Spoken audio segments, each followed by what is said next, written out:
နေ့ကတော့တင်စားကအဖွားအတွက်ငါဟင်းချိုလေးလုပ်ပေးပါမယ်အဖွားအတွက်ဆိုပေမဲ့တင်စားတို့3ယောက်လုံးစားတာပေါ့နော်ဒီထဲမှာတင်စားကကြိမ်5သီးရယ်9ရယ်ပြီးရင်ခရမ်းချင်သီးရယ်အသုံးမျိုးသုံးထားတာပေါ့နော်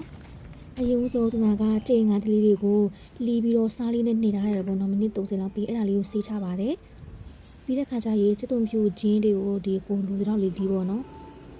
ပြီးရင်တင်စားကငါးလေးတွေကိုအရင်ဆုံးနည်းလေးတင်းအောင်လို့ပေါ့နော်ရေနွေးနဲ့ဖြောလိုက်ပါတယ်ကြိမ်5သီးကိုလည်းအတိုင်းပဲပေါ့နော်တင်စားကရေနွေးနဲ့အရင်ဆုံးဖြောပါမယ်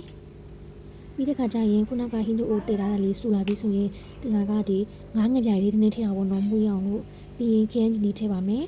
ပြီးတဲ့ခါကျရင်ခုနကရေနွေးဖြောရတဲ့ငါးထည့်မယ်ဒီကြိမ်5သီးထည့်ပါမယ်အဲ့ဒါတော့ကိုလူတို့ထည့်ရပါတော့တင်စားကတကြားနဲ့ဒီစားလေးနည်းထည့်ပါတယ်အရင်ချစ်တုံဖြူနှုတ်စင်လာတာလေးကိုဒီစီတက်လိုက်ပေါ့နော်ကြွအောင်အပြင်အဲ့ဒါလေးထည့်ပါမယ်ခဏလောက်တည်တိုင်းပေါ့နော်ဆူပြီးဆိုရင်ဒါလေးကစားရပါပြီ